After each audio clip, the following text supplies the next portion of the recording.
بۆ بیستنی بۆچوون و تێڕوانینی جیاواز و دژەباو، بۆ خستنە ڕووی دنگی مرۆیی و یەکسانی خوازی سیستەمەکە 83 خوێندکار لێک بۆدا بخوێنێت. ئەم ناوانە دروستە بۆیان تەنها ناوی حکوومەت دروست نییە بۆیان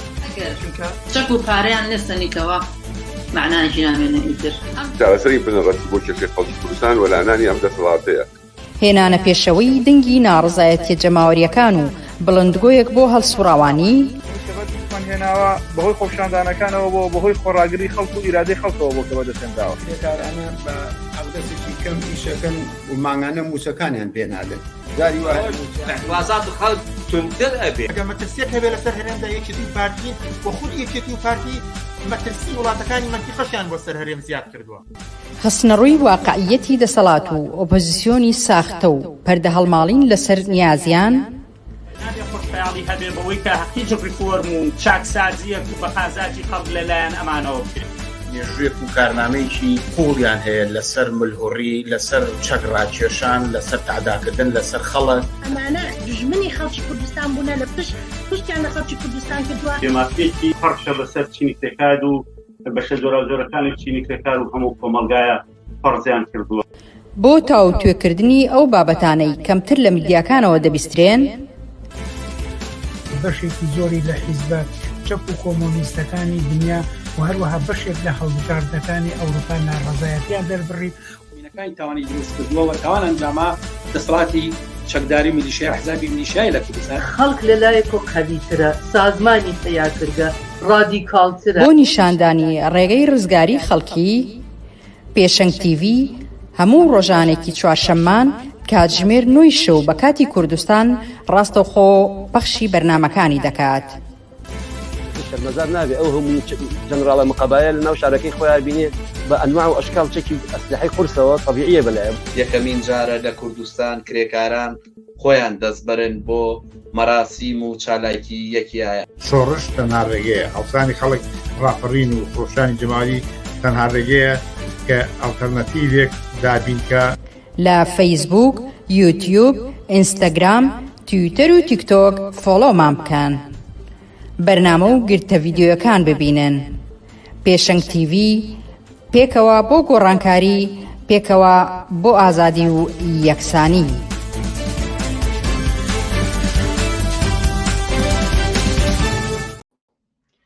بینەرانی عزیزی پێشەنگ تیڤی، ساڵی نوێتان بە خۆشی و شادی. هیوادارین ساڵی 2024 هاتنەدی ئاوات و ئامانجەکانتان بێت. خۆشحاڵین پاش دابڕانێکی کورت دێینەوەلاتان بۆ پێشکەشکردنی بەخشی ڕاستەوخۆی بەرنامەکانی پێشەنگ تیڤی. هیوادارین هەروەک ڕابردوو بەشدار بن لەگەڵماندا بە دانی سەرنج و تێبینی و پێشنیارەکانتان. ئازیزان، بەرنامەکانی ئەمڕۆمان 3 کانونی 2024 لای دوو تەوری سەرەکی پێکهاتووە. سەرەتا تاوتوێی سەرەکی ترین ڕووداوەکانی ساڵی ڕابردوو 2023 دەکەین و پاشانیش سەبارەت بە دۆخی کەرکووک لە پاش هەڵبژاردننی پارێزگاکان بەرنامەیەکی ترمان دەبێت. ئێوەش دەتوانین بە پرسیار و سەرنج و تێبینیەکانتان بەشدار بن لە گەڵماندا. لە گەڵمان بن بۆ بەرنامەکانی ئەمڕۆمان.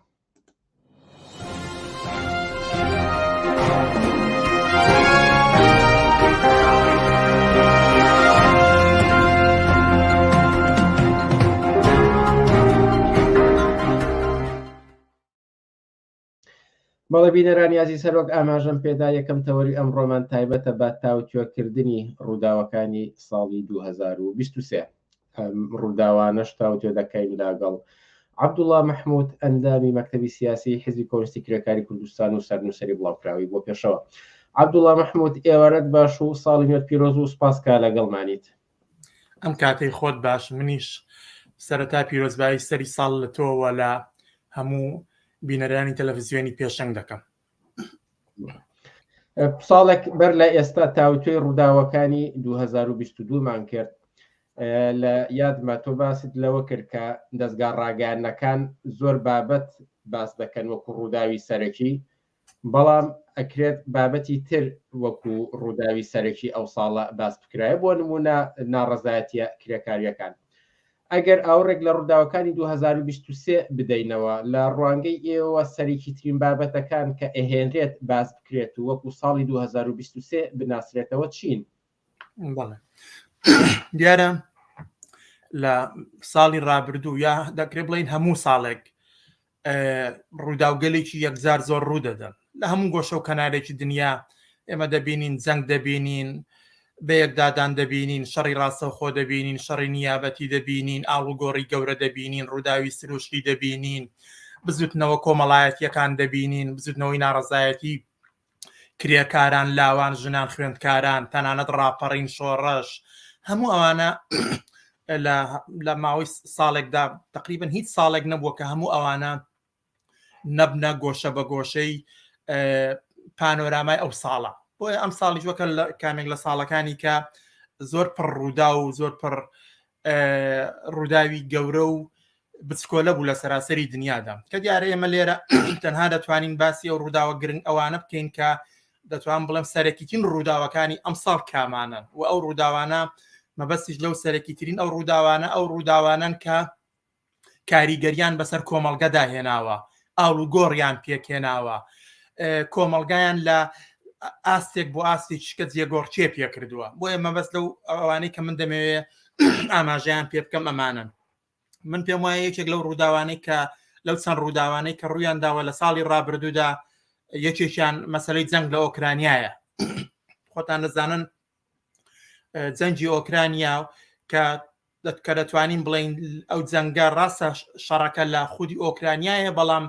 لایەنەکانی وە پەیامەکانی جەنگەکە واوەتر لەوەیە کە ئۆکرانیاوی بەڵکە شەڕی نێوان دوو جەمسەری دیاری کراوە کە لەلایەکەوە ئەمریکا و غەرب وەستاون و لەلایەکەوە رووسیا و بە پشتیوانی سین و بەشێک لە هاوپەیمانەکانی وەستاون و یەکێک لە ڕووداوە هەرە گەورەکان کە یەکێکە لەو ڕووداوە گەورانی کە لە ساڵی ڕابردوو ڕوویدا وە کاریگەری خۆی لەسەر تەواوی دنیا داناوە چونکە وەگوتم لەگەڵەوەدا کە جەنگەکە لە ئۆکرانیا بەڕێوە دەچێ بەڵام پەیامەکانی گەورەترن لانی کەم گۆشەیەکە لەوەی کە پێمان دەڵێ ئیتر دنیا یا هەوڵ بۆ ئەوەی کە دنیا یەک قوتبی بێ بە تەواوی شکستی خوارد و دنیا بوو بە دوو قوتب و ئەم جەنگەش یەکێک لە دەرهاویشتەکانی یا دەرکەوتەکانێتی کە بە ئاسانی دەتوانین بیبینین کە بەداخەوە بەجیا لە کوشتار و لە کوشتارەکەی کە هەیەی هەم بەشێک لە دنیای میلیتاری زەکرد هەم جارێک کە ڕاسیزمی زیندوو کردەوە هەم جارێکی کە جیاکاری نیشاندایەوە و هەمیش جارێککە بەڕاستی درۆی دیموکراسی و مافی مرۆڤ و ئەمانەی نیشاندایە من پێم وایەوەیەک لەو ڕووداوانەیە کە لە ساڵی ڕابردوودا سایی خۆی خستۆتە سەر تەواوی دنیا و بەتابەتیش ئەوروپا ڕووداوێککە کە بەڕاستی گرنگە ئەویش مەسلەی ڕاپەڕین و بزوتنەوەی شۆڕژگێڕانە لە ئێران بوو ئێمە هەمومان بینیمان کە ڕاپەڕینێک یا بزوتنەوەیکی شۆڕژگێڕانە ناڕزایەتێکی پەنخواردوی خەڵک کە لە ئێراندا زیاتر لە 40 ساڵ بوو پەندی خواردبووەوە کۆ ببووەوە تووڕەبوویکی کەڵەکە بوو هاتە دەرەوە ئەمەش یەکێکیکە لەو ڕووداوە گەورانە بوو کە لە ساڵی ڕابردوو ڕوویدا و مۆری خۆیدا لە تەواوی ناوچەکە و بەتابەتی لە ئێراندا ئاڵوگۆڕێکی یەکجار گەورەی بەوجود هێنا بۆ نمونە یەکێک لە هەراهینەکانی مەسەلەی حیجابی خستە دواوە مەسەلەی ڕەمزە ئیسلامیەکانی پاشەکشە پێکرد هاوسەنگی نێوان دەسەڵات و خەڵکی بە قازانجی خەڵک کۆتایی پێهێنا تەلیسمی ترسۆتۆ قاندنێک کە جمهوری ئیسلامی بووی شکاندی ئاستێک لە ڕێکخراوبوون هاتە پێشەوە شیعاری ڕادیکاڵ و پێشکەوتن خوازانە مۆری خۆیدا لەو بزوتنەوەیە و بزوتنەوەیەک بوو کە توانی لە ئاستێکی سەراسەریدا بێ کە نەیتوانی هەوڵی هەموو حیزبولایەنە سیاسیانەی کە هەوڵیان دەدا مۆری ناسنامەی قەومی مۆری دینی مۆری ئەمریکا و غەرب بدەن لەو بزوتنەوە ناڕزایەتی جەماوەری هەموو ئەوانە شکستی خوارد وەکو بزوتنەوەیەکی یەکجار گەورە لە ساڵی ڕابردوودا ڕوویدا وە کە توانی ئاڵوگۆڕێکی یەکجار گەورە بە وجود بێنێەوە تا ئێستا توانین دەستکەوتەکانی ببینین و هێشتا دەتوانین بڵین لە درێژەی ئەو بزوتنەوە ناڕزایەتی فراوانەدا هێشتا بزوتنەوە ناڕزایەتیەکانی کە درێژیان هەیە لە بزوتنەوەی کرێکارانەوە بۆ مەعەلیمان و فەرەنجیان و تا دەگاتە توێژ و مەحرومەکانی کە ئەمە یەکی چکە لە ڕووداوەکان بوو یەکی چکە لە ڕووداوەکان مەسەلەی داگیرکاری ئیسرائیلە کە ئێمە خۆمان بینیمان کرد لە دەوروی پێشودا بۆ دەورەیەکی دوور و درێژ بووکە ئەوەی کە پێی دەوترا کێشەی فەڵەستین خەوێندرا بوو کەنار خرابوو جێباسی هیچ کەسێک نەبوو بەڵام ئەمە جارێکی کە لە ڕێگەی کردەوەیەکەوە کە حەماس ئەنجامیدا و بە دوای خۆشیدا داگیرکاریەکی یەکجار درێژە لە درێژەی داگیرکاریەکانی پێشووی دەوڵەتی ئیسرائیلدا بۆ سەر خەڵکی فەڵەستین و شەڕ بۆ داگیرکردنی غەزا دەستی پێکردەوە کە نزیکەی 3 مانگە تقریبان بەردەوامە ئەمەش یەکێکە لە گرنگترین ڕووداوەکانی ئەم ساڵ بوو کە کاریگەری خۆی لە سەراسەری دنیادا جێهێشتووە نەکرد کاریگەری جێهێشتووە بەڵکە خەریکە دنیا دەخاتە نێو دەورەیەکی نوێوە دەورەیە کە کەمشکی لە پێشوو دەچێت لەوانەیە وەکو قەزەکەی وەکو قەزەی فەڵەستین کە قەزیەکی مێژوویە بەڵام لە هەلومەرجێکی تازەدا خەریکە ئەمە دەچێتە پێشەوە وەجارێکی کە ملهوڕی ئەمریکا و ملهوڕی ئیسرائیل و هاوکات پشتیوانی ئاشکرای وڵاتانی دیموکراسی ئەوەی کە پێڵن دیموکراسی بەتابەتیش ئەمریکا و غەربی لە داگیرکاری لە بەرامبەر خەڵکی فەڵەستیندا خستەوە ڕوو ئەمە مەسمانە بە بۆ چوێنی من چەند ڕووداوی یەکجا گرنگن دیارم باسی ئەو ڕووداوانە ئەوانە کە ڕووداوێکن لە ئاستی عالەمدا ڕوویان داوە و لە هەموو ئەوانە مهمتر کە یەک ڕووداوی کە ڕووی داوە کە ئەمە من پێم وایە مهمترین و بناغەیترین ڕووداوی ساڵ دەتوانین ناوی بنین لە سەراسی دنیا ئەویش بێداربوونەوەی دنیاە جارێکی کە وەڕێکەوتنی بزتنەوەیکی ناڕزایەتی جەماوەریە لەسەر ئاستی دنیادا بە دژی داگیرکاری دەوڵەتی ئیسرائیل و هاوکات بە دژی سیاسەتی ئەمریکا و غەرب کە مێژوویەکی دوور و درێژە خەریکن لە دنیادا پیادەی دەکەن ئەم بزتنەوە ناڕزایەتی یەکجار گەورەیە و نیشانیدا کە بێداربوونەوەیەکی گەورە ئەنی کۆمەڵگەی ئینسانی ئەم سەردەما بە هاتنە مەیدانی خۆی لە بەرامبەر داگیرکاری ئیسرائیل و پشتیوانیکردن لە کێشەی فەڵەستین نیشانیدا کە ئەم هێزە گەورەیە لەسەر ئاستی جیهانیدا تاکە هێزێکە کە دەتوانێت هێزی یەکلاکەرەوەی نێو هەموو ڕووداوەکان بێت و تاکە هێزێکە نیشانیدا کە فریوی ڕاستە میدیاکان گەورەتر بوون درۆیەکان گەورەتر بوون تەلەڤیزیۆنەکان گەورەتر بوون کەناڵەکان زیادیان کردووە دەستڕاگەیشتن بە میدیا خێراتر بووە بەڵام هەموو ئەمانە هەموو ئەو واقعیەتی هاتنە مەیدانی خەڵک ئەوەی نیشاندا کە دنیا فریوی ئەو میدیا زەبەلاحانەی بورژوازی ناکەوێت نیشانیدا ئەم خەڵکان نیشانیدا کە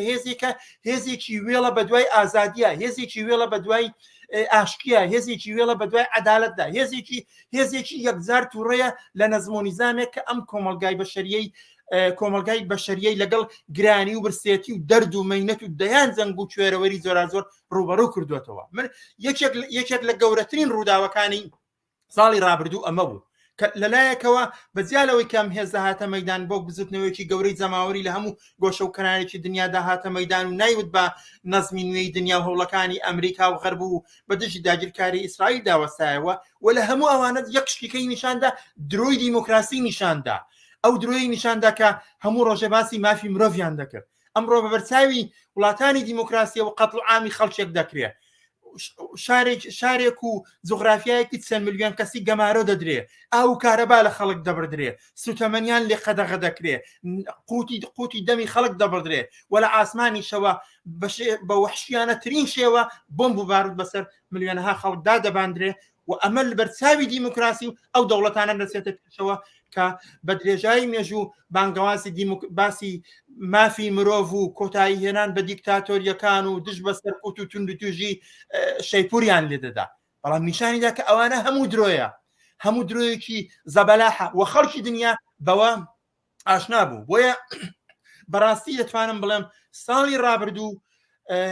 بەتابەتی سێمانجی ئەخیری ساڵی ڕابردوو ساڵی دووبارە بێداربوونەوەی جەماوەری ئازادی خواز و ئینسان دۆست بوو لە سەراسەری دنیادا بە دژی ئەو نەزم و نەسەقەی کە بورژوازی چەندین ساڵە دەهۆڵی بۆ دەکتە ئەمە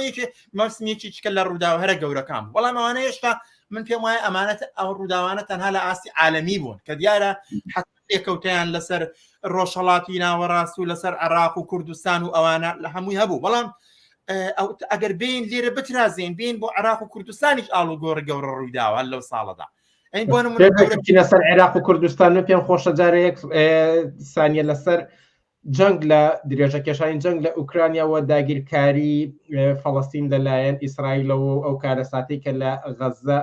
خوڵقێنراوە ئەمەش لێکدانەوەی جۆرا و جۆری بۆ کرێکە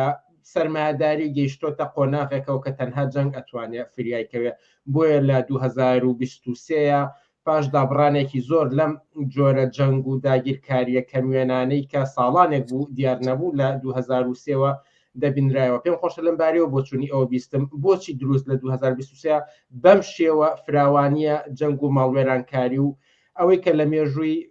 کێشەی ئیسرائیل و فەڵەستینیش دەلەمەوەی 75 ساڵی ڕابردوودا کەم جار ئەمە بینراوە. هۆکارەکەی ئەوەیە وەگەوەی کە تۆوتە تەمان نیزامی سەرمایه‌داری بۆ مانەوەی خۆی بۆ قازانکردنی کەڵەکەی سەرمایەی زیاتر دەست لە هیچ شتێک ناپارێزێت لە شوێنێک کە پێویستی پێیەتی بە لەشکر خەڵک بێکار دەکات لە شوێنێکی کە ئاسەوارەکانی ئەزمەکانی خۆی بەسەر خەڵک دارەشکێنێتەوە و لە شوێنێکدا کە هەموو ئەو ڕێگەیانەی لێبەسترا دەست بۆ چەک دەبا یعنی دەتوانین بڵین کە نیزامی سەرمایه‌داری لە یەک کاتدا چەندین ڕێگەی جۆرا زۆر دەگرێتە بەر بۆ هەم دەرچوون لە ئەزمەکانی هەم بۆ قەرەبووکردنەوەی ئەزمەکانی کە جەنگی یەکێکە لەوانە ئەنی جەنگ لە ئۆکرانیا بەشێکە لەو واقعیەتە ئەوەی کە لە ئۆکرانیا ڕوویدا سەرەتای دەورەیەکی نوێ و بەتابەتی ئەوەی ئۆکرانیا لە ینی سەرەتای شکلگرتنی قوتبێکی کەبوو بە گەورەی لە بەرامبەر پاشەکشە و شکستەکانی ئەمریکا لە دنیادا بەڵام ئەمەیان لە درێژەی دەستێوەردانێکی پێشتردا ڕوویدا ئێمە پێشتر بینیمان ئەگەر پێشتر ئەمریکا و غەرب زۆرتر لە ڕۆژهەڵاتی ناوەڕاستدا نەخشیان هەبوو زۆرتر ئەوان داهاتنە نێو جەنگەکانەوە ڕاستە و خۆ بەشداریان دەکرد وەسیلەیەکیان هەبوو بە نێوی ناتو دەستێوەردانی لە هەموو دنیادا دەکرد ئابلۆقی ئابروویدا دەپەسان لەشکرکێشی دەکرد جەنگی نیابەتی وەڕێدەخست بەڵام لە درێژەی ناکامیەکانی ئەو ناکامیانەدا کە ئەمریکا و غەرب لەوێ تووشی بوو جارێک شکە دەورەی چکەی کردەوە کە رووسیا بە تایبەتی لەباری سەربازیەوە و سین لە پاڵیدا لە وەکو جەنگێکی اقتصادی لە بەرامبەر غەرب و ئەمریکادا دەرکەوتن وەویستیان جارێکی کە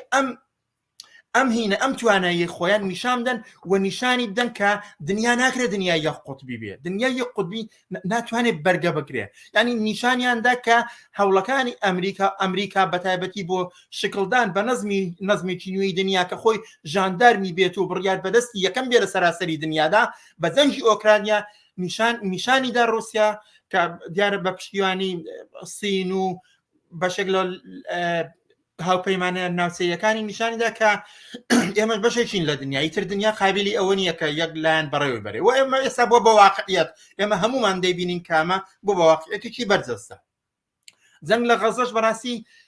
دەتوانم هەر لە درێژەیە ئەوەدا بڵێم ئەویش لە هەلومەرجە تازەیەدا ڕوویدا ئەوەی کە لە پڕ بووە نمونە دوای خەواندنێکی یەکجار زۆری کێشەی فەڵەستین و دوای وەستانێکی یەکجار زۆر و لەگەڵ بەردەوامبوونی داگیرکاریەکی بەردەوامی دەوڵەتی ئیسرائیلدا و پێکێنانی شارنشینی زۆرا و زۆر لە سەرخاکی فەڵەستینیەکان و کوشتنی لاوانی فەڵەستینی و ئابلۆقە خستنە سەر ملیۆنان کەسکە لە شوێنێکی وەکو غەزەدا جارێکی کە لەو هەلومەرجەدا کە دێتە پێشەوە ڕاستە و خۆمۆری ئەو هەلومەرجەی پێوەیە کە ئەو دنیای سەرەتای شکلگرتنی دنیای چەند قوتبی پێوە بوو کە ئێستا دەتوانین بڵێن ئەمە پێکاتووە بەڕاستی بۆیە ئەمانە هەمویان بەشێک بوون لەو واقعیەتەکە لە سەرەتای پێکێنانی قوتبەندیەکانی دنیادا دەستیان پێکرد و بە ئێرە گەیشتن کە من پێشم وایە ئەمە سەرنجام تا بە یەکجاری بە سەرنجامی خۆی دەگات پرۆسێسێکی دوور و درێژە کە سەرنجامە بێ بە ئاکامی خۆی بگا و سەرنجامە بێ تەسلیم بێ هەرەوەی کە ئێستا خەریکە بۆ نمونە لە جەنگ لە ئۆکرانیا خەریکە بە زۆرێک لە جۆرەکان یەکلا دەبێتەوە لە ئێستا لایەنی سەرکەوتوی جەنگ دیارە کە هەموو ئەمریکا و غەرب و وڵاتانی دنیا بە مەلاین دۆلار و گەورەترین زبەخانەی سەربازیان خستە اختیاری ئۆکرانیاوە بۆی بەربگرن بەو باڵادێستی رووسیا جارێکیکە لە دنیادا بەڵام نەیانتوان شکستیان خوارد و هەموو ئەو هەوڵانەش کە ویستیان قەرەبووی بکەنەوە بۆ بەناویەوەی کە خەریکن هێرشی پێچەوانە دەکەن و ئۆکرانیا ڕزگار دەکەن نەکرد بە شوێنێک نەگەیشت ئەمڕۆ هیچ ئاسۆیەک بۆ سەرکەوتنی ئەمریکا و غەرب و ئەمریکا و غەرب بەوەی کە پشتیوانی ئۆکرانیا دەکات و یا ئەوەی کە ناتۆ جارێکیکە زیندویان کردەوە بۆی کە بۆ کێزێکی بە قوت نیشانی بدەن ئەوانە بە هیچ شوێنێک نەگەیشتن بە هیچ شوێنێک نەگەیشتن و تەعاان بە هیچ شوێنێکیش ناگا سەرنجامە بێ دنیاوە قبول کاکە دنیای یەک قوتبی بە یەکجاری کۆتایی هاتووە و سەرەتا و چوونە نێو شگڵگرتن و پێکاتن و قەوارەگرتنی قوتبی کە لە سەراسەری دنیادا بۆتە واقعیەتێکی بەرجەستا کە ئەمە لەسەر بنەمای ئەوە جارێکی کە ئارایشدانەوەی دنیا جارێکی کە دابەشکردنەوەی دنیا جارێکی کە خواردن و دابشکردنی دەستکەوتەکانی ئاڵوگۆڕانە لە سەراسەری دنیادا لە نێو قوتبەکاندا دەبێتە واقعیەتێکی ئەم سەردەمە ئەمانە هەموو ئەمانن بەڵام ئەوەندەی کە من لە پەیوەند بۆ ڕووداوانەی کە باسم کرد باسی عێراق و کوردستان پێم خۆش بوو بکەم بەڵێ پێشەوەی کە بچینە سەر ئەوم لەبێت لەسەر ئەو هاتنە مەیدانە جەماوەری کە بەجیان لە بەرامبەر جەنگ لە غەزەدا هاتوونەتە مەیدانەوە هەروەها لە وڵاتانی ئەوروپاشدا لە بەرامبەر گرانی لە بەرامبەر کەمکردنەوەی مافی کرێکاران و زۆرێک لەو دەستکەوتانی کە پێشتر بەدەست هاتوون ئیحساسەکەی کە ململانەیەکی زیاتر لە مەیدانی کۆمەلگاکاندا دەبینیت ئەگەر لەسەر ئەوەش سەرنجێک بدەن کە بۆچی بەم ڕادەیە لە ساڵی ڕابردوودا هێندە فراوان بوونەوە بەڵێ هۆکارەکەیەوەی کە تۆ چەندین هۆکاری دیاریکراوی هەیە ئێمە بینیمانەوەی کە پێی دەڵێن نظامی سەرمایه‌داری نیشانیدا لە هەموو ئاستەکاندا نظامێکە لە باری ڕووکەشەوە وا دەردەکەوێت کە نظامێکی یەکجار دامەزرا و قایمە بەڵام چەندین ڕوودا و ڕوویاندا نیشانیدا کە ئەو نظامە پایەکانی بۆشە نیشانیدا کە نظامێکە دەتوانێت ئاسان لە هەر بڕگەیەکدا ئاڵوگۆڕی بەسەردا بێ بەتابەتی ئێمە کۆڕۆنا ڤایرۆسمان بینی ئێمە ئەگەر هەر کەسێک تەماشا سەردەمی کۆڕۆنا ڤایرۆسکە نیشانیدا کە ئەم نظامی کە دەڵێن زۆر بەقووەتە چەندە پوچ بوو لە بەرامبەر هاتنی نەخۆشی کۆڕۆنادا ینی بینیمان کە چۆن بوو دواتر لە ئەوەی کە لە جەنگ لە ئۆکرانیادا کە ئێمە دیسان بینیمان وە بەجیا لەوانە هێرش بۆ سەر سفرەی خەڵک ئەوەی کە تۆوتت بێکارکردن و شکاندنەوەی لێکەوتەکانی کۆڕۆنا ڤایرۆس بەسەر خەڵک و ئەوانەدا جارێکی کە نەدەکرا خەڵک کاراوەدا میشێ بۆیە جارێکی کە خەڵکی هێنایەوە مەیدان بۆیە هەموو ئەو بزوتنەوانی کە ڕوویاندا چ لە بەرامبەر لێکەوتەکانی کۆڕۆنا ڤایرۆس و چ لە بەرامبەر لێکەوتەکانی جەنگی ئۆکرانیا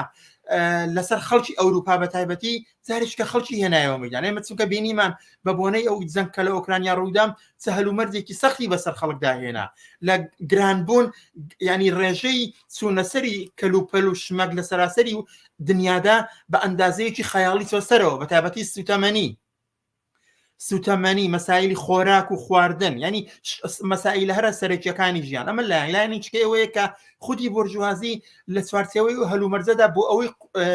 خۆی لەو هینە ڕزگار کرد لەو ئەزمێ ڕزگارکە کەوتە شکاندنەوەی قورساییەکانی دۆخەکە بەسەر خەڵکی کرێکار و زەحمەتکێشدا بۆیە خەڵکی کرێکار و زەحمەتکێش ناچار بوون بێنە مەیدان بۆیە ئەوەی کە دەڵێن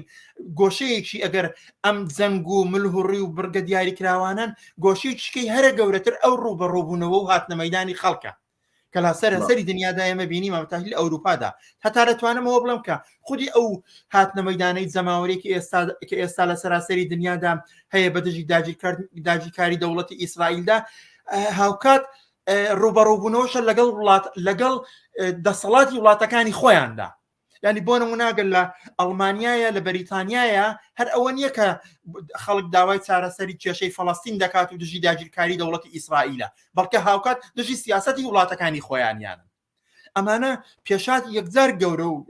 دەتوانین هەتا بڵین ئومێد بەخشن ئەنی تۆ تەماشای کە بەو هەم میدیاپان و پۆڕە کە ویستیان نیشانی بدەن ڕووداوەکانی هەڵبجێڕنەوە بیشێوێنن بەڵام خەڵک فریوی هەمومانەی نەخوارد نەخوارد و هاتە مەیدان هاتنە مەیدان و تا ئێستاش دەیبینین کە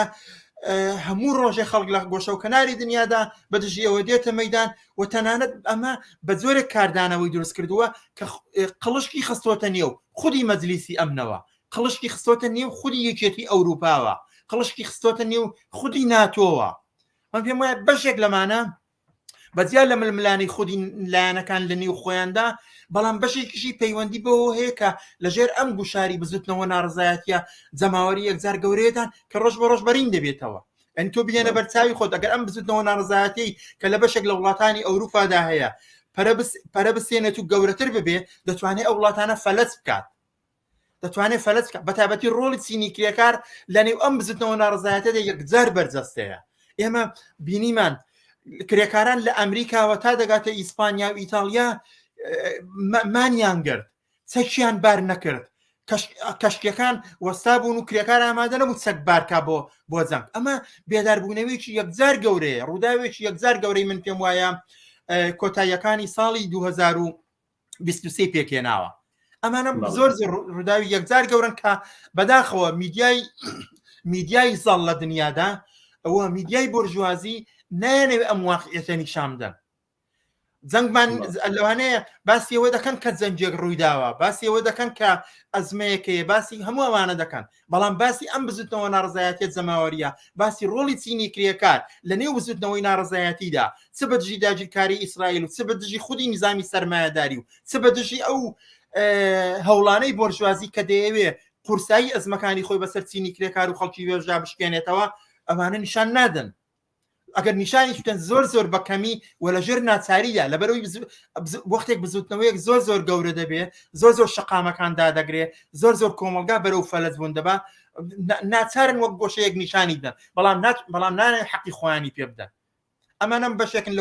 لەوانەی کە ڕوویدا بەڵام ئەگەر لەوانە بگوزەرین بە بۆچوونی من بەڵاگەر باسی کوردستان و عێراق بکەین ئەگەر بە خێرایی تەماشای 2023 بکەین ڕەنگە سەرەکی ترین شتەکان منملانەی نێوان هەرێم و بەغداد بێموچەیی و هەروەها نائەمنی و زۆر ڕووداوی ترکە باز لەوە دەکات پاشەکشەی کردووە زۆر بۆ دواوە ئەگەر ئێوە هەڵسەنگارێک بکەن بۆ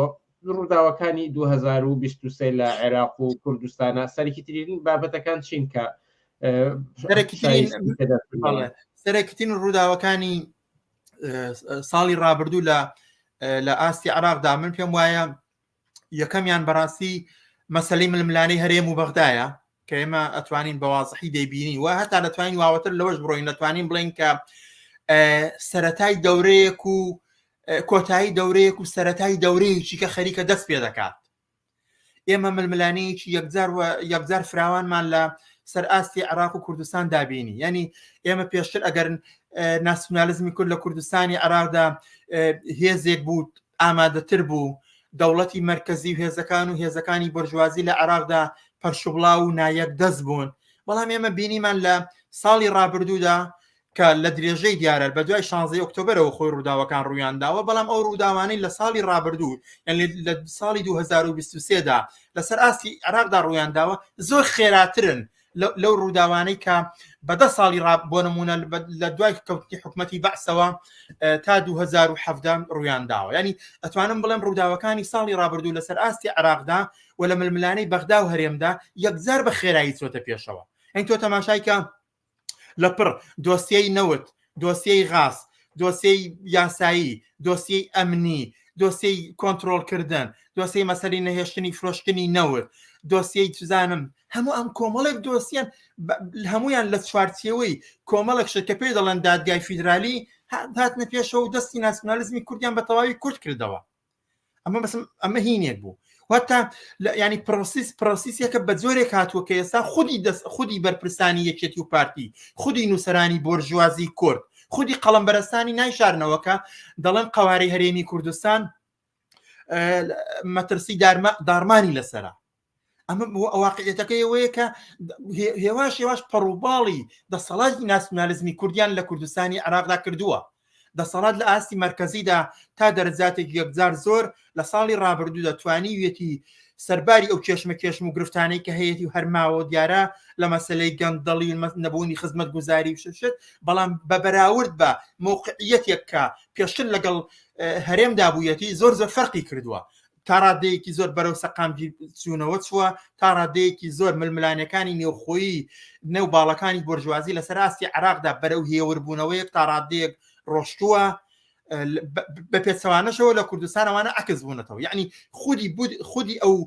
لێکەوتەکانی ئەو گوشارانەی بەغدا لەسەر دەسەڵاتی هەرێم بۆتە ئەوەی کە تەنانەت ململانەی نێوان یەکێتی و پارتی و پرسی دەسەڵات لە کوردستاندا تووشی ئەزمەیەکی یەکجار گەورە بکات ینی تۆ ئەمڕۆ تەماشا دەکەی لە کوردستاندا ململانەی یەکێتی و پارتی ئەگەرجاران بۆ نمونە ململانەیان دەبوو بەڵام دوای یەک دوو کۆبوونەوە نەوعێک لە ئارامیکی نسبی ڕێژەیی ئەگەر بە وجود داهاتە پێشەوە ئێستا ئەمە نییە هیچ کۆبوونەوەیکی یەکێتی و پارتی بەش 24 سەعات ناکە و خەریکن یەکێتی و پارتی لە بەرامبەر هەژمون و پێشڕەوی دەوڵەتی مرکزیدا کە لەسەر ئاستی عێراقدا دەیکات و بەتابەتی لە کوردستانیشدا دەسەڵاتی بورژوازی کورد خەریکە تا ئەو ڕادەیە کورد دەکاتەوە کە هەموو بڕیارێکی سیاسی و دەسەڵاتی سیاسیان لەرز دەربێنێ و زۆرتر یەکێتی و پارتی بکاتە نوێنەری بەڕێوەبردنێک لە ئاستی ئیداریە. یعنی بۆ نمونە تۆ نەوتی لەرز دەربێنێ حدودی لەرز دەربێنێ ئەوە ئێستا خۆتان ئاگادارن لە ماوەی چەند ڕۆژێکە هێرشی درۆنی شت بە یەکجاری ینی زۆر بەرجەستە بۆتەوە ڕۆژ نییە هێرش نەکرێتە سەر مەتاڕ و بنکە سەربازەکانی ئەمریکا و تەنانەت خودی هی پێشمەرگەش لە منتیقەی هەولێرە. هەموو ئەمانە تاقان مەسا هەموو ئەوانە لە یەکەڵ پێکراون هەموو ئەوانە من پێم وایە لەو چوارچێوەیەدا دەچنێت پێشەوەی هێشتا کە خەریکە عێراق دەیەوێت بە تەواوەتی یەکێتی و پارتی وەرەسەڵاتیان تا ئەو ڕادەیە بچکۆلەکاتەوە کە هیچ خاوەن هیچ بڕیارێک نەبن ئەوەی کە دەمێنێتەوە تەنها ئەوەیە کە نوێنەرایەتی بەغدا لە هەرێمدا بکەن ئەوی زۆرتر لە ئاستی ئیداریدا کە دیارە ئێستا یەکێتی و پارتی ئەمجارەیان ئەگەر پێشتر شەڕی سەرێکیان لەسەر داهات بوو لەسەر قەڵەمڕەوی سیاسی بوو ئێستا شەڕی یەکێتی و پارتی بە پلەی یەکەم بووە بەوەی کامیان هەردووکیان هەوڵ دەدەن زووتر خۆیان لەگەڵ بەغدا بگونجێنن هەردووکیان زیاتر دەیانەوێت خۆیان لەگەڵ سیاسەتەکانی بەغدا بگونجێنن و نیشانی دەن کە نوێنەرێکی باشی بەغدان لە هەرێمدا کێشمەکە تا ئەو ئاستە ڕۆشتووە ئەمە مەسمەمە یەکێکە لە ڕووداوە زۆر گەورەکان کە لە ساڵی ڕابردوودا بە خێرایی چۆ پێشەوە ینی کە کورتی کەمەوە دەتوانم بڵێم کە باڵانسی هێز لە مابینی بەغدا و هەرێمدا بە زیانی تەواوەتی دەسەڵاتی سیاسی بورژوازی کورشکاوەتەوە و بە قازانجی دەسەڵاتی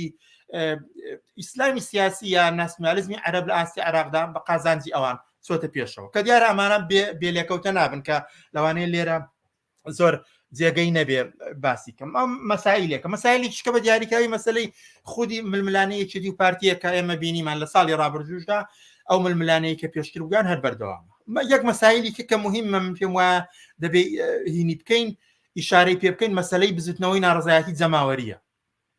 دیسان لە عێراق و کوردستانیشدا ئێمە بەتابەتی لە کوردستاندا بینیمان کە لە درێژەی ئەو هەموو زوڵم و ستەم و بێمافی و نەبوونی و وێرانبوونی خزمەتگوزاریەکان و بێموچەیی و وەڵام نەدانەوە و شکستی یەکێتی و پارتی لە وەڵامدانەوە بە خواستەکانی خەڵک یعنی بزوتنەوەی ناڕزایەتی لە کۆمەڵگەی کوردستاندا یەکێک لە واقعیەتە بەرجەستەکانی ساڵی ڕابردوو بووە ینی هیچ بەشێک لە کۆمەڵگەی کوردستان لە ساڵی ڕابردوودا نەبووە لە ناڕزایەتی و لە ناڕزایەتیدا نەبوو بێت جا یا بایکۆت بووە کۆبوونەوە بووە مزاهرە بووە مانگرتن بووە هەموو ئەمانە بووە تۆ لە کرێکارانی ژینگە پارێزەوە دەیبینی تا شارەوانیەکان تا کارماندانی تەندروستی تا دەگاتە بزوتنەوەی ناڕزایەتی مامۆستایان تا دەگاتە بزوتنەوەی ناڕزایەتی خوێندکاران تا دەگاتە بزوتنەوەی یان ناڕزایەتی خەڵک بە دژی گەندەڵی و دزی تاڵانیەک کە ئەوانە دەیکەن تا دەگا بە ناڕزایەتی مامۆستایان کە نزیکەوە زیاتر لە 3 مانگە بەردەوامە لە بەرامبەرەوەی کە موچیان پێ نادرێت ساڵی 2023مان تێپەڕ کرد بەڵام موچەی 3 مانگی مامۆستایان و مامۆستایانی وانەبێژ هێشتا نەدراوە و بۆیە هێشتا مامۆستایان و بەشێکی زۆر لە موچەخۆران هێشتا لەسەر جادەن بۆ داوای موچەکانیان ئەمەشی شکەیە لە واقعەتێکی بەرجەستەی کۆمەڵگەی کوردستان کە دەتوانم بڵم کە ینی بزوتنەوەی ناڕزایەتی جەماوەری لە کۆمەڵگەی کوردستاندا بەشێک شکە لە واقعەتی ساڵی ڕابردوو بوو کە بەتابەتیش لە دەوری مەسەلەی موچە و لە دەوری خزمەت گوزاریەکان زۆرتر چەقی بەستەوە کە تا ئێستا بەردەوامە ئەمانەش مهمترین ڕووداوی من پێم وایە لە کوردستان بوون کە دیارە ئێمە هاوکات هەڵبژاردن شتیشمان بینی بڕگەیەکی هەڵبژاردنەکان بوو کە ڕوویدا لە لەیداوە لەوێشدا دیسان لە درێژەی و بزوتن ناڕزایەتە یەک واقعەیەکی کەمان بینی کە هەم لەسەر ئاستی عێراق و هەم لەسەر ئاستی کوردستان ئەویش ئەوە بوو کە بەو ئەندازەیە کە دەسەڵاتی سیاسی بورژوازی بێباکە نابەرپرسە خۆی لە دابینکردنی سەرەتایی ترین ویست و خواستەکانی خەڵک لە سەراسەری عێراقدا دەدزێتەوە بە ناسیۆنالیزمی کوردیەوە بە ناسیۆنالیزمی عەرەبیەوە بە ڕەوتی دینیەوە بە ڕەوتی قەومیەوە تەماشای دەکەی لە سەراسەری عێراقدا تەماشامەکە ئێمە ڕەوەندی بایکۆتێکی گەورەمان بینی یعنی خودی بایکۆت چۆن هەڵبژاردنەکان دەورە بە دەورە بووە بە واقعیەتێک کە بورژوازی بۆ دەمەزەرکردنەوەی خۆی بۆ فریودانی خەڵک باسی بۆ خۆ هەڵواسین بە دیموکراسیەوە دیموکراسی دیارە بە مەعنا بورژوازەکەی خۆی پێ هەڵدەواسی و بۆ کردوێتی بە نۆرمێک بە هەمان شێوە مەسەلەی بایکۆت بایکۆت و بەشداری نەکردنی هەڵبژاردن و بە شکستکێشانی هەڵبژاردنەکانیش بۆ واقعەتێکی ئەو کۆمەڵگایە و من پێم وایە 2023 دیسان یەکی شکل لە دەتوانم بڵم وەکو ڕووداوێک تەماشای بکەم چوونە سەری ئاستی بایکۆت بوو، یعنی تۆ بێجگە لە شاری کەرکووک کە نسبەتی خەڵک بەشداریەکی تۆزێک زیاتری تیایی بووە، بەڵام لە سەراسەری عێراقدا دیسان بایکۆت دەتوانی بڵێ سەرکەوتوو بووە لە هەڵبژاردنەکاندا تا ئەوەی خودی هەڵبژاردنەکان سەرکەوتوو بوون. ینی بایکۆت بووە بە واقعیەتێکی بەرجەستە کە دیارە بایکۆت یعنی بزوتنەوەی ناڕەزایەتی، بایکۆت یعنی ناڕەزایەتیە کە لە درێژەی بێموچەییدایە، لە درێژەی بێخزمەتگوزاریدایە، لە دژی نائەمنیدایە،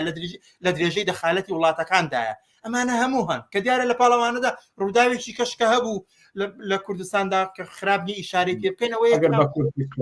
بەڵێ یەکیشکە لە ڕووداوەکانی ساڵی ڕابردوو لە عێراق کوردستاندا بەڕاستی درێژەتان بە دەستێوەردانی وڵاتانی ناوچەکە بوو لە دۆخی سیاسی عێراق بە گشتی و بەتابەتی لە کوردستاندا. یعنی ئێمە کەم ڕۆژێت تا و کاتێ من و تۆ ئێستا مقابلەیەمانتیای هەیە هەموو ڕۆژێ درۆنەکانی هێزولایانی ئیسلامی شیعی سەر بە ئێران لە منتیقەی هەولێر و ئەوانەدا خەریکن دێن خەریکی بردومان و بە نیشانەگرتنی ئەو شوێنان کە خۆیان بەدوایەوەن بە پاساوی زۆر لە منتیقەی زۆنی سەوزی ژە ئێمە هەموو ڕۆژە دەیبینین کە هێرشی درۆنی بۆ سەر ئۆپۆزیسیۆنی ئێرانی بۆ سەر ئۆپۆزیسیۆنی تورکی بەردەوام تقریبان هەیە. ئەوە بەجیا لە دەستێوەردانی کە لە هەموو بڕیار و هەموو مەسائلێکی کە لە نێو هەرێمی کوردستاندا دەڕوە تا ڕاددەی دەستێوەردان لە کاروباری تەلاری ڕێکخراوەی حیزبەکانیشدا، یعنی هەتا دەنانەت هەڵبژاردننی سکرتێری حیزبێکیش بەبێ دەخالەتی وڵاتەکانی منتیقە نەچێتە پێشەوە. بۆ یەکیشکە لە ڕووداوەکان کە لە ساڵی 2023 دەتوانین ئاماژەی پێ بکەینەوەیە کە دیسان ساڵی 2023 ساڵی درێژە پێدان و بەردەوامی دەستێوەردانی وڵاتەکانی منتیقە بووە لە دۆخی سیاسی کوردستان و لە ناوچەکەدا. ئەمە یەکیشکە لە ڕووداوەکانی بووە. سەرنجام ئەگەر کورتی بکەمەوە لە بەرامبەر هەموو وەسیەتانەدا دوو خاڵ زۆر مهمە. ئەویش ئەوەیە کە لەلایەکەوە بزوتنەوەی ناڕەزایەتی جەماوەری لە سەراسەری دنیادا لە بەرامبەر ڕووداوەکان و بۆرژوازیدا گۆشەیەکی و بەشێک یا لایەنێکی هەر پرشنگداری ساڵی 2023 بوو کە هەم لە بەرامبەر لێکەوتەکانی جەنگ لە ئۆکرانیا لە وڵاتانی ئەوروپادا خەڵکاتە سەرجاددا بە دوای کۆڕۆنا ڤایرۆسدا دیسان خەڵکاتە سەرجایدا و لە بەرامبەر داگیرکاری دەوڵەتی ئیسرائیلدا جارێککە دنیای بێدار جارێکەوە هاتەوە مەدان و نیشانیدا کە بەشەریەتی ئازادی خوازی وێڵ بە دوای ئازادی و ئارامیدا هێشتا واقعیەتێکی هەرە بەرجەستەی ئەو کۆمەلگایە و لە کۆمەلگای عێراق کوردستانیشدا چ بایکۆت و چ بزوتنەوەی ناڕەزایەتی خەڵکی کوردستان بەشێک لە واقعیەتە بەرجەستەکانی ساڵی 2023 بوو. هەڵبەت دەکرێت لەسەر ڕووداوەکانی ساڵی ڕابردوو لە زۆر گۆشە و نیگە و بابەتی تریشەوە تاوتێ بکەین، بەڵام بەداخەوە کاتی بەرنامەکانمان لەوە زیاتر ڕێگە نادات بە هیوای لە بەرنامەکانی تردا بتوانین زیاتر قسە و باسییان لەسەر بکەین. عەبدوڵڵا مەحموود زۆر سپاسکە لە بەرنامەکانی ئەمشەی پێشنگ تیڤیدا ئامادە بوون. زۆر سپاس بۆ تۆ بۆ ماندووبوونەکەت هەر بژیت. ئازیزان وچانێکی بچووک و پاشان سەبارەت بە ڕووداوەکانی کەرکووک و دۆخی کەرکووک پاش هەڵبژاردننی پارێزگاکان چاوپێکەوتێکمان دەبێت لەگەڵ موحسین کەریم دێنەوە وڵاتە.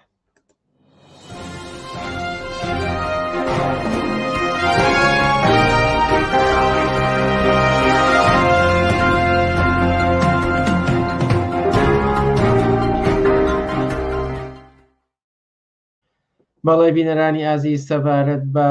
کەرکووک پاش هەڵبژاردنەکان چاوپێکەوتنێکمان لەگەڵ موحسین کەریم سەرنووسەری بڵاوکراوەی ئۆکتۆبەر دەبێت. موحسین کەریم ئێوارت باش و سپاسکە لەگەڵمانیت. زۆر سپاس ئاوڕێ بنار، بەڵام بەڕاستی گوێم لە دەنگ نێدام کەس زۆر نزمە تێناگەم لە شتێک بەڵێ هیوادارم ئێستا باشتر گوێت لە دەنگی من بێ ئەگەر هەوڵ بدەم دەنگ بەرز بکەمەوە ئەگەر زۆر بەکەمی نازانم کێشەکەم چییە چکە گوێم لە هینی باڵێن بەرنامەکەتان بوو لە لۆگۆی بەرنامەکەتان، بەڵام ستانکەی تۆ زۆر کزە. بەڵێ بەداخەوە نازانم لە ئێستاە چۆن بتوانین چارەسەری بکەین. بەڵێ ئازیزان بەداخەوە هەندێک جار ئەم کێشە تێکنیکیانە دێنە پێشەوە هەتاوەکو کێشەی دەنگەکەمان چارەسەر دەکەین موچارێکی بچوک دەدەین. پێشنگ تیڤی پێکەوە بۆ گۆڕانکاری پێکەوە بۆ ئازادی و یەکسانی کەسێ بەتەمای چاکسازی لەم دەسەڵاتەیە بەس خەوە بینێ نەریتێکی شۆڕژێرانە نەریتێک کە لە خوارەوە خەلیکە بنیاتی کۆمەلگایە دەسەڵات ناتوانێت جا بە کێشەی ناباتەوە بەڕ حتا بەڕێوەبەراتەکانی خۆشیان کەوتونەکە ژێر پرسیارەوانێ بۆ بیستنی بۆچوون و تێڕوانینی جیاواز و دژەباو بۆ خستنە ڕۆی دنگی مرۆیی و یەکسانی خوازی بۆ ئەم سیستەمەکە 83 خوێندکار لێک کۆلدا بخوێنێت ئەم ناوانە دروستە بۆیان تەنها ناوی حکوومەت دروست نییە بۆیان چەک و پارەیان نستنیکەوە معنایشی نامێنە ئیتر چارەسەری بنەڕەتی بۆ کێشەی خەڵکی کوردستان و لەنانی ئەم دەسەڵاتەیە هێنانە پێشەوەی دنگی ناڕزایەتیە جەماوەریەکان و بڵندگۆیەک بۆ هەڵسوراوانی هێناوە بەهۆی خۆشاندانەکانەوە بۆ بەهۆی خۆڕاگری خەڵکو و ئیرادەی خەڵکەوە بۆ کە بەدەستێنراوە کارانە بە ئەودەسێکی کەم ئیشەکەن و ماگانە موچەکانیان پێنادن وازات خەڵک تونتر ئەبێ ئەگەر مەترسیەک هەبێ لەسەر هەرێمدا یەکێتی و پارتی بۆ خود یەکێتی و پارتی مەترسی وڵاتەکانی منتیقەشیان بۆ سەر هەرێم زیاد کردووە خستنەڕووی واقعیەتی دەسەڵات و ئۆپۆزیسیۆنی ساختە و پەردە هەڵماڵین لەسەر نیازیان خۆشحاڵی هەبێ بەوەی کە هیچ ریفۆرم و چاکسازیەک و بەخازاتی خەڵک لەلایەن ئەمانەوە بکرێت مێژوێک و کارنامەیەکی قوڵیان هەیە لەسەر ملهوڕی لەسەر چەکڕاکێشان لەسەر تعداکردن لەسەر خەڵک ئەمانە دژمنی خەڵکی کوردستان بوونە لە پشتیان لە خەڵکی کوردستان کردووە دێماسپێکی پەرشە بەسەر چینی کرێکار و بەشە جۆرەجۆرەکانی چینی کرێکار و هەموو کۆمەلگایە پەرزیان کردووە بۆ تاو توێکردنی ئەو بابەتانەی کەمتر لە میدیاکانەوە دەبیسترێن بەشێکی زۆری لە حیزبە چەپ و کۆمۆنیستەکانی دنیا و هەروەها بەشێک لە هەڵبژاردەکانی ئەوروپا ناڕەزایەتیان دەربڕی مینەکانی تاوانی دروست کردووە تاوان ئەنجاما دەسەڵاتی چەکداری میلیشیای حزابی میلیشیای لە کوردستان خەڵک لەلایەکۆ قەویترە سازمانی پەیاکردە ڕادیکاڵترە بۆ نیشاندانی ڕێگەی ڕزگاری خەڵکی پێشەنگ تیڤ هەموو ڕۆژانێکی چوارشەممان کاتژمێر 9 شەو بە کاتی کوردستان ڕاستەوخۆ پەخشی بەرنامەکانی دەکات. شەرمەزار نابێ ئەو هەموو جەنراڵە مقەبایل لە ناو شارەکەی خۆیان بینێ بە ئەنواع و ئەشکال چەکی ئەسلحەی قورسەوە طەبیعیە بەلایەن. یەکەمین جارە لە کوردستان کرێکاران خۆیان دەستبەرن بۆ مەراسیم و چالاکی یەکیایە. شۆڕش تەنها ڕێگەیە هەڵسانی خەڵک ڕاپەڕین و خۆشانی جەمالی تەنها ڕێگەیە کە ئەڵتەرنەتیڤێک دابینکە لە فەیسبوک، یوتیوب، ئینستاگرام، تویتەر و تیکتۆک فۆلۆمان بکەن. بەرنامە و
ناڕەزایەتی و خۆپیشاندانەکانی جەماوەر لە کفری ئەمڕۆ پێی نایە 17مین ڕۆژی وتنینا بەڕووی دەسەڵاتدا. ئەمڕۆ 17 ڕۆژ تێپەڕێ بەسەر مانگرتنەکەی کفریە. داواکاریان زۆرە، بەڵام داواکاریەکانیان داواکاری جەزری نییە، شتی زۆر بچوک داواکەن. مەسەن بۆ من داوای ئەسعاف بکەن، داوای دکتۆری مقیمەکەن، داوای چاکردنی خەستەخانەکەن، ئەم هەشتانە. بەڵام کێشەی ئەسلی لە کفریە ئەوەیە کە زۆربەی لاوەکانیان بێکارن، زۆربەیان لە ناچاریە کفری بەجێ دێنن و ئەچن بۆ شار گەورەکان بۆ سلێمانی و کەرکووک و ئەمانە کارەکەن. هەتا ئێستاش ئەوەی کە دەسەڵاتداران جوایان بلێنەوە هیچ جوایەکی ئەوە ڕیشەی نییە. دووسێ ئەسعافیان بۆیان ناردووە، کۆمەڵێ کەرپەلی وەرزشیان بۆیان ناردووە، داواکاری ئەستەکانیان جێبەجێ ناکەن، ئەوانیش بەردەوامن. ئەوەی کە نەقسی ئەم بەردەوامی هەیە، من لە مەقالەیەکە بڵاوم کردێتەوە لە هیچ شوێنێکە ناتوانێت مانگرتنیەک بە تەنیا خۆی سەر بگرێت، چونکە ڕژێم گوێی پێ نادا، حەزەکە دەمانگتری ئەوان بخۆیان دەوسا شارعبن. بەڵام کە ئەسڵ ئەوەیە کە چۆن ئەتوانیە ئەم مانگرتنانە پەیوەست بێ بە گشت مانگرتەکانەوە، یعنی چۆن ئەتوانیە ئەم مانگرتنانە لە شار و شارچووکانی کوردستانە لە درێژەی هەبووە لە ماوەی 30 ساڵە، بەڵام هیچ شتێک لەمانە نەیتوانیوە ئەنجامێکی دروست بەدەستەوە بدات، لەبەر ئەوەی ڕژێم گوێی پێ نەداوە، ئەوان ژەر توانێن چەندێک ماوەیەکی کەم بەرگە بگرن و دواتر کپەوە بوونە. ئەسڵی مەوزوع ئەوەیە کە چۆن ئەتوانێت ئەم هەموو ناڕزایەتیی خەڵک کە ئێستا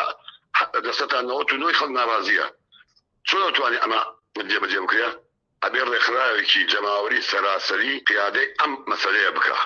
ئەمە نەبێت هیچ مانگرتنێک ناگاتە ئەنجامی خۆی.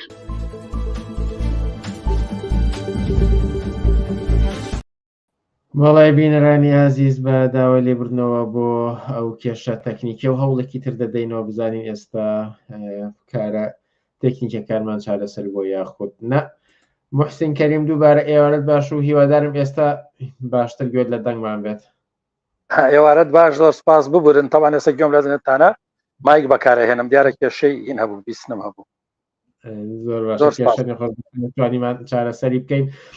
ئەگەر سەبارەت بە کەرکووک قسە و باسێک بکەین و بە تایبەتی پاش هەڵبژاردنەکان یاخود لەسەر هەڵبژاردنەکان کە لە هەڵبژاردننی پارێزگاکانی عێراقدا ڕێژەی بەشداربوو لە کەرکووک بە بەراورد بە شار و پارێزگاکانی تر زۆر لەسەروتر بوو. دەمەوێت سەرەتا پرسم کە هۆکاری ئەمە چییە؟ ئایا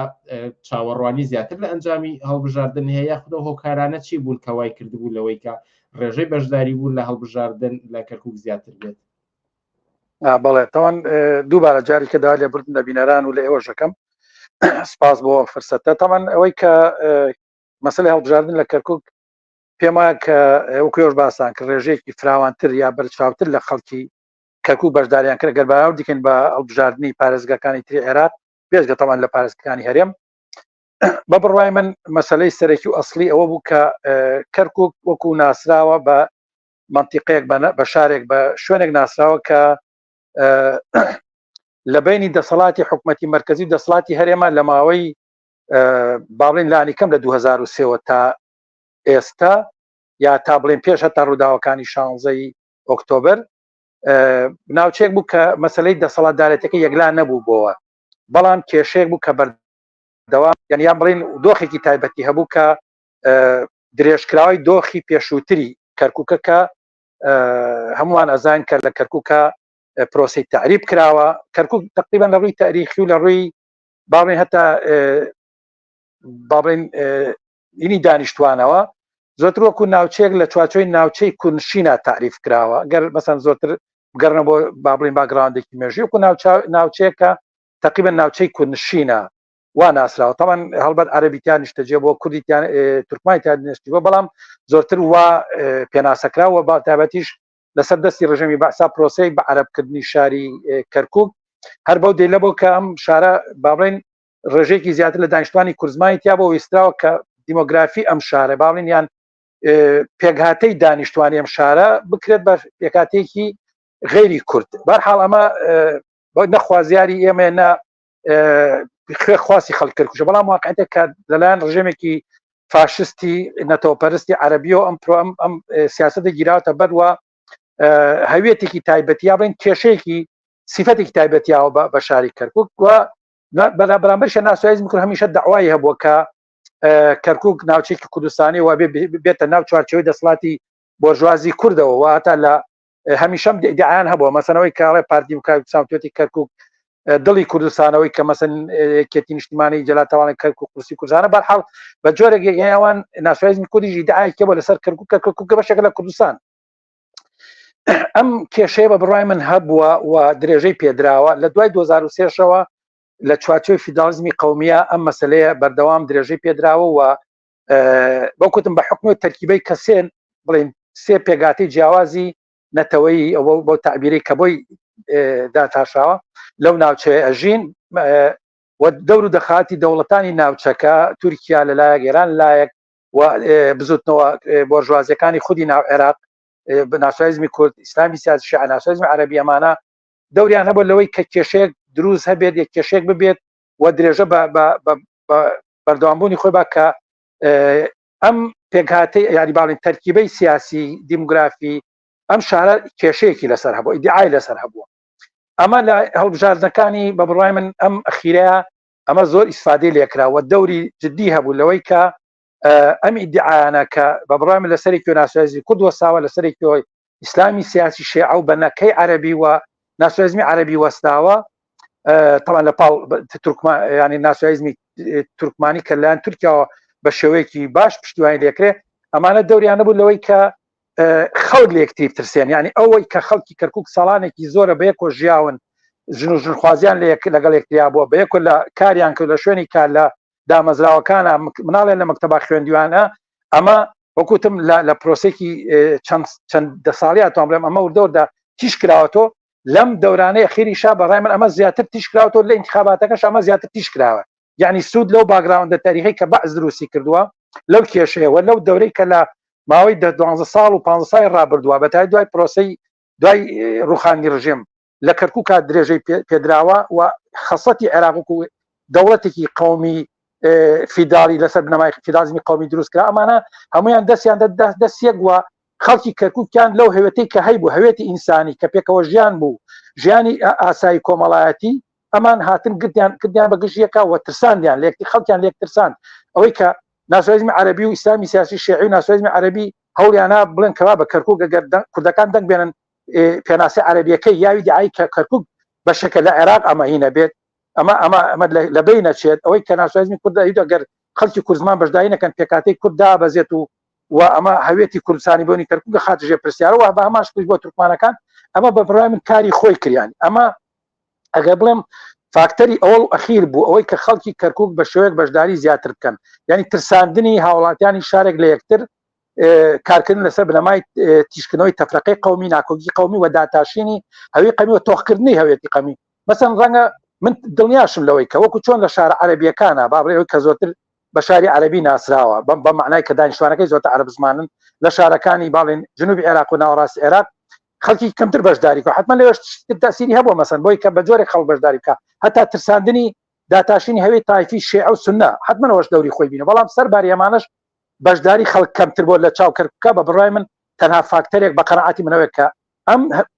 ئەم جیاوازی قەومی ئەم تیشکردنەوە تەفرەق قەومی ئەم ڕقەبەری قەومی و تۆخکردن لایەن هێزەکانی بۆرژوازی عەرەبی کوردی ئیسلامی سیاسی و ناسیۆنالیزمی تورکیەوە ئەمانە دەوریان نەبوو لەوەی کە خەڵکن بە گژیەکەوە ئەو خەڵکانەشی کە ناڕازی بوون لە دەسەڵاتی ئەمان لە کارکردی سیاسی ئەوان لە کارنامەی سیاسی ئەوان لە چەند ساڵی ڕابردووە لە کەرکووکە بە جۆرێک ترس لەوەی شتێکی گەورەتریان لە کیسچێ ترساندیان و بەشی لە خەڵکیان بەردەسەر ئێسنوقانی دەکدان من دڵیان بەشە لەو خەڵکە کوردزمانی کە لە کەرکووکە دەنگیاناوە بە یەکێتی و پارتیان تەحلیقا دەنگیاناوە بە یەکێتی و پارتی دەنگیانە بە حسابی بۆرژوازی ئەوەی کاڵێ دەنگ بە کوردراوە درۆیەکی ئاشکرایە دەنگدراوە بە یەکێتی و پارتی و بە حیزب کوردیەکان وەکو چۆن دەنگدراوە بە حیزب عەرەبیەکان و بە حیزب تورکمانەکان یعنی تەحلیقا دەنگدراوە بە مەجموعەیەک ئەحزابی میلیشیایی چەتا کە لەسەر خوێن و ڕەنج و قوربانی خەڵکی عێراق کوردستان دەسەڵاتیان درێژە پێن بەناوی هەویەتی داتاشاوی کورد و عەرەب و تورکمانەوە و ئەوان قازانجی یەکەم و سودمەندیەکە بوون ئەوەی کە زەریکە بەڕای خەڵکی کەرکووکە